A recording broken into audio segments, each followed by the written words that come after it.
ფლორიდის შტატის ქალაქი ორლანდო მსოფლიოს ყურადღების ცენტრში კიდევ ერთხელ მოექცა დღეს. მიზეზი ერთ-ერთ ღამის კლუბში მომხდარი სისხლიანი თავდასხმა, რომელსაც 50 მოქალაქე ემსხვერპლა, 53 კი დაშავებულია. ინციდენტს უკვე მიენიჭა ტერაქტის კვალიფიკაცია.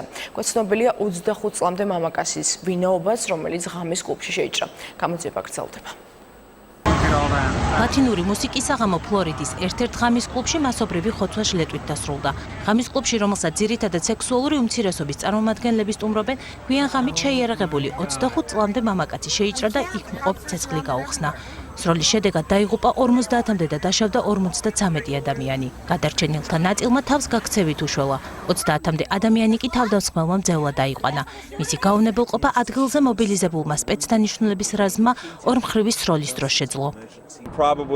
დაახლოებით 2 საათზე პოლიციის ოფიცერმა საპასუხოდ ცეცხლი გაუხსნა თავდამსხმელს, თუმცა ის შენობის სიღრმეში შეიჭრა და მძევლები აიყვანა. სპეცდანიშნულების რაზმმა ორმხრივი სროლის შედეგად თავდამსხმელი მოკლა. მას ცეცხლსასროლი იარაღი და ერთგვარი მოწყობილობა აღმოაჩნდა.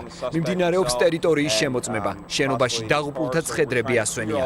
მათი ზუსტი რიცხვი ამ დრომდე უცნობია. უცნობია თავდასხმელის მოტივი, თუმცა მისი ვინაობის დადგენა პოლიციამ უკვე შეძლო. ის შეერთებული შტატების მოქალაქე ომარ მატინი აღმოჩნდა. მომხდარ ფაქტს უკვე მიენიჭა ტერაქტის კვალიფიკაცია.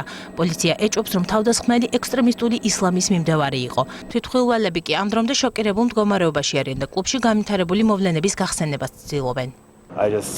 ეს ტრაგედია ძლიერი ხმა ისმოდა, სროლას გავდა. თუმცა დარწმუნებული არ ვიყავი, რომ ისროდნენ. მუსიკის ეფექტები მეგონა. შემდეგ უკვე ქაოსი და არეულობა დაიწყო.